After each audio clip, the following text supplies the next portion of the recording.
Kami mengucap syukur Tuhan kalau pagi hari ini kami boleh ada di tempat ini. Kami akan mendengar kebenaran firman-Mu. Biarlah Tuhan berikan kami kekuatan, kesehatan. Kami berdoa biarlah kebenaran firman-Mu dapat memberkati setiap kami di dalam nama Tuhan Yesus. Haleluya. Amin. Baik saudara yang dikasihi Tuhan, kita harus ketahui bahwa dalam setiap kehidupan kita, kadang-kadang hidup kita selalu diperhadapkan dengan yang namanya pilihan. Suatu saat ketika kita bekerja dan kemudian kita terluka mungkin oleh benda tajam, oleh pisau, oleh hal-hal yang lain.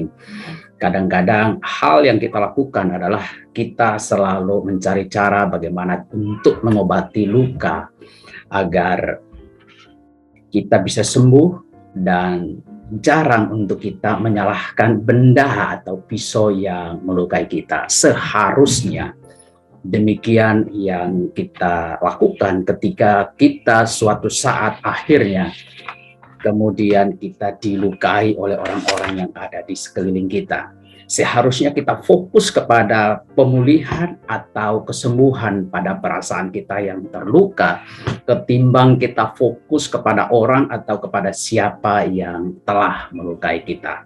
Nah, karena itu tema khotbah kita adalah hidup adalah pilihan. Kita akan melihat bersama-sama di dalam firman Tuhan, Roma pasal yang ke-8, ayat yang ke-5 sampai ayat yang ke-8. Demikianlah bunyi firman Tuhan. Sebab mereka yang hidup menurut daging memikirkan hal-hal yang dari daging. Mereka yang hidup menurut roh memikirkan hal-hal yang dari roh. Ayat yang ke-6, karena keinginan daging adalah maut, tetapi keinginan roh adalah hidup dan damai sejahtera. Sebab keinginan daging adalah perseteruan terhadap Allah, karena ia tidak takluk kepada hukum Allah. Hal ini memang tidak mungkin baginya. Mereka yang hidup dalam daging tidak mungkin berkenan kepada Allah. Baik, puji Tuhan kalau kita melihat bahwa dalam setiap perjalanan hidup kita, kadang-kadang kita selalu diperhadapkan kepada yang namanya sebuah situasi, di mana situasi itu akan selalu menuntut, bahkan memaksa kita untuk mau tidak mau, kita harus memilih. Hidup kita hari esok sebenarnya sangat dipengaruhi oleh pilihan kita dengan siapa hari ini kita bergaul. Karena itu, kita harus menyadari hal ini. Semua keputusan, kita harus tahu bahwa selalu ada risiko. Karena itu, sebelum kita mengambil sebuah keputusan untuk memilih, sebaiknya kita perlu mengetahui dampak dari pilihan yang akan kita tentukan. Jika seorang pelajar, kemudian dia memilih untuk bermain game online setiap hari ketimbang dia belajar, maka seharusnya dia perlu mengetahui dampak dari apa yang telah dia pilih. Demikian pula jika hidup kita, ketika kita memilih untuk makan dan minum secara berlebihan, tentunya kita harus mengetahui dampak dari apa yang akan kita terima di kemudian hari nanti. Karena itu Paulus dengan tegas di dalam Roma pasal yang ke-8 ayat yang ke-8 tadi, bahwa mereka yang hidup dalam daging tidak mungkin berkenan kepada Allah. Orang Kristen atau orang percaya sekalipun sebenarnya selalu menghadapi situasi yang sama. Kita akan diperhadapkan dengan pilihan hidup menurut roh atau hidup menurut daging. Karena itu, seperti apa hidup dalam daging? Ini sampai mengakibatkan kita tidak berkenan kepada Allah. Sebenarnya kita harus tahu bahwa musuh terbesar dalam setiap kehidupan kita adalah keinginan daging. Jika seorang memusatkan perhatiannya kepada hawa nafsu dan keinginan daging, maka ia akan selalu memikirkan hal-hal yang bersifat daging. Akibatnya adalah akan membuahkan perbuatan-perbuatan daging. Seperti yang Paulus uraikan di dalam Galatia pasal yang kelima, ayat yang ke-19 sampai ayat yang ke-21. Sehingga walaupun kita rajin berdoa, kita bahkan rajin beribadah, namun jika kita masih suka untuk berselisih, kita masih suka untuk iri hati, kita masih suka untuk marah, kita masih suka untuk mementingkan diri sendiri, kita masih suka untuk mengadu domba, kita masih suka untuk dengki, kita masih suka untuk pesta pora dalam kemabukan. Sebenarnya kita harus tahu bahwa kita sedang memusatkan perhatian kita hanya kepada keinginan daging.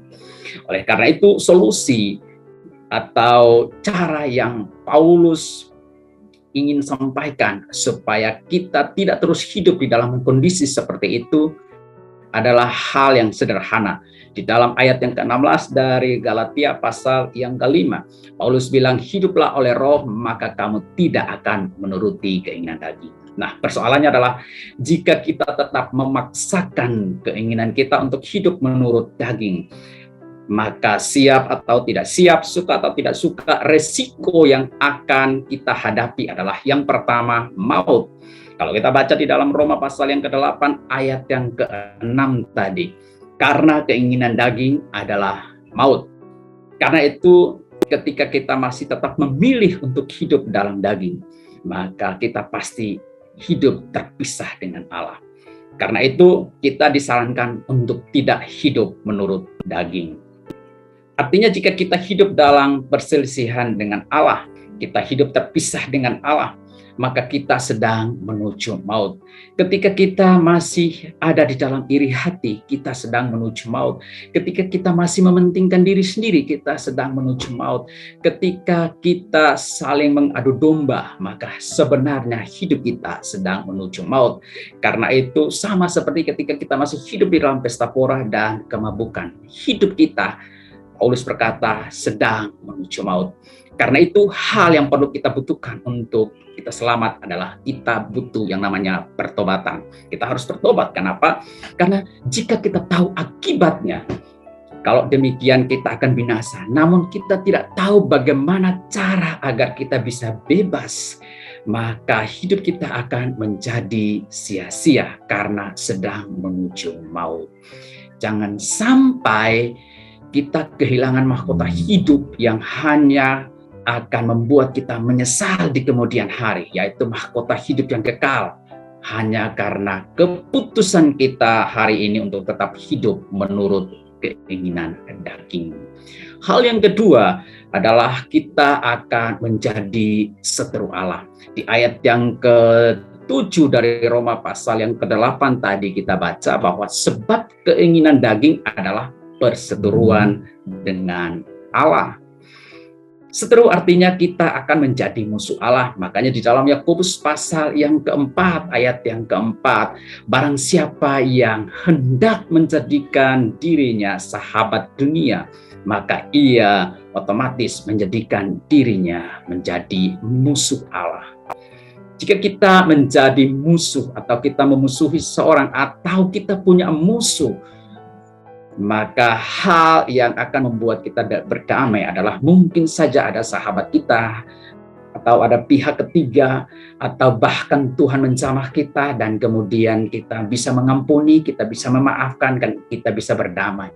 Tetapi persoalannya di sini adalah ketika kita menjadi musuh atau menjadi seterunya Allah.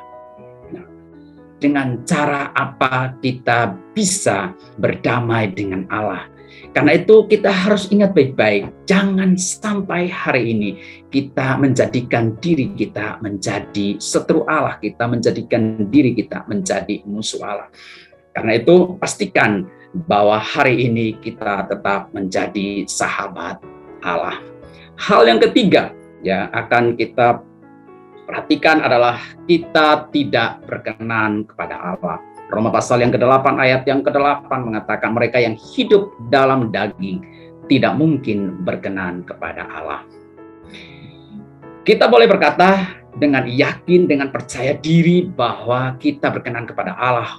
Walaupun kita masih hidup dalam daging, namun bagi Allah sebenarnya hal itu kita sedang tidak berkenan kepada Dia. Oleh karena itu, kita harus ingat baik-baik bahwa ketika hari ini kita menyadari bahwa orang yang hidup dalam daging tidak berkenan kepada Allah, maka kita harus pastikan hari ini kita sedang hidup bersahabat dengan Allah. Kapan kita bisa hidup bersahabat dengan Allah? Ketika kita semakin dekat dengan Tuhan, ketika kita melakukan apa yang Ia kehendaki, maka saya percaya kita akan menjadi sahabat-sahabatnya Tuhan. Akhirnya kita kemudian percuma beribadah kepada Tuhan jika semua yang kita lakukan tidak berkenan kepada Tuhan. Kita bisa membanggakan segala sesuatu yang kita kerjakan, pelayanan kita, apapun yang kita lakukan, kita bisa banggakan di hadapan Tuhan, bahkan di hadapan sesama. Tapi kita harus menyadari bahwa semuanya itu tidak berkenan di hadapan Tuhan. Terus kalau cara seperti itu, siapa yang mau help? Ingat baik-baik, kalau kita sudah tidak berkenan kepada Tuhan, maka kita hari ini harus bertobat dan kembali kepada Tuhan. Karena itu, jika kita beribadah, namun dalam setiap pemikiran kita selalu terpusatkan hanya pada kehidupan secara daging, seperti harus kaya, saya harus dihargai, saya harus terkenal, dan lain sebagainya. Maka disitulah sebenarnya awal dari kehancuran kita, karena kita bisa saja berkenan bagi manusia, namun tidak berkenan bagi Allah. Haleluya. Puji Tuhan, mari kita tunduk kepala, kita akan berdoa. Bapa kami di surga, Tuhan yang kami kenal, di dalam nama Tuhan Yesus Kristus, kami berdoa agar setiap kami yang mempunyai hati yang taat pada firman Tuhan, biarlah kebenaran firman-Mu hari ini yang adalah kebaikan, karena kami percaya bahwa firman-Mu selalu mengandung janji, walaupun terkadang kami tidak mengerti, tetapi kami berdoa agar Tuhan selalu pimpin kami untuk tetap mampu melakukan kebenaran itu. Mari dekapkan kedua tanganmu di dadamu jika saudara punya pergumulan, persoalan, tantangan, baik di dalam karir, studi, keuangan, masalah keluarga, kesehatan, ataupun termasuk perjodohan. Biarlah berkat dan kekuatan Tuhan turun ke atasmu, dan percayalah bahwa Tuhan Yesus selalu memberikan jalan keluar serta damai sejahtera Allah menaungimu senantiasa. Jika engkau ada dalam masalah sakit penyakit, tumpangkan tanganmu pada bagian yang sakit.